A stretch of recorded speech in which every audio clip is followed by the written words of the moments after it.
नमस्कार, DT news मराठीच्या या प्राईम टाईम बुलेटिनमध्ये आपलं सगळ्यांचं पुन्हा एकदा मनपूर्वक स्वागत आहे। मी आहे विलास झाडे। काय काम सध्या पूर्ण देशामध्ये अल निनोचं सावट आहे। पाऊस सध्या थांबलेला आहे। पावसाची अपेक्षा आपण सर्वजण करतो आहे, परंतु पडलेल्या पावसाला कशा पद्धतीने जमिनीच्या मध्ये मुरवायचं आणि पाण्याचं साठवण कसं करायचं यासाठी मृद व जलसंधारण खात्याच्या माध्यमातून या ठिकाणी वेगवेगळे उपक्रम चालू आहे, अभियान चालू आहे। आता नुकताच जलसंधारण दिन आम्ही साजरा केला आणि त्या माध्यमातून वॉकेथॉन स्पर्धा घेतली।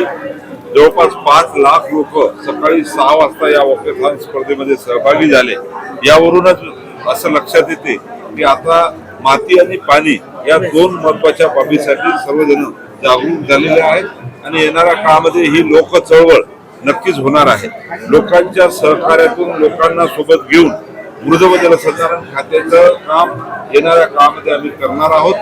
छोटे छोटे कामं जरी राहिले तरी अतिशय उपयुक्त कामं ते राहणार आहेत। नाला बंडिंग असेल, ग्रॅबियन स्ट्रक्चर असेल, माताचे पायथा असेल, CCT असेल, छोटे बंधारे असेल, छोटे धरणं असतील आणि या माध्यमातून हे स्ट्रक्चर या ठिकाणी उभं करणार आहोत। तसंच राज्यात यापूर्वी 10-20 वर्षामध्ये झालेले स्ट्रक्चर, या सर्व स्ट्रक्चरची माहिती घेऊन त्या स्ट्रक्चरची स्थिती काय आहे, त्याला दुरुस्ती करण्याची आवश्यकता आहे का, हे सुद्धा काम आम्ही हातामध्ये घेतलेलं आहे।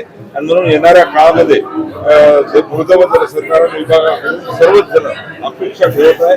नक्कीच चांगलं काम करून आम्ही या ठिकाणी या राज्याला कसं प्रगतीपथावर नेऊ, महाराष्ट्र विकसित महाराष्ट्र कशा पद्धतीने घडेल या दृष्टीने वाटचाल। शिवसेनेची सुनावणी सुरू आहे पक्ष आणि चिन्हाबाबत, काय पक्षामध्ये त्या संदर्भात काही चर्चा वगैरे?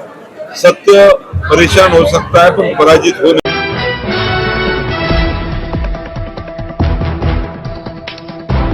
हे आहे DT न्यूज नेटवर्क आणि आपण बघत आहात DT न्यूज मराठी।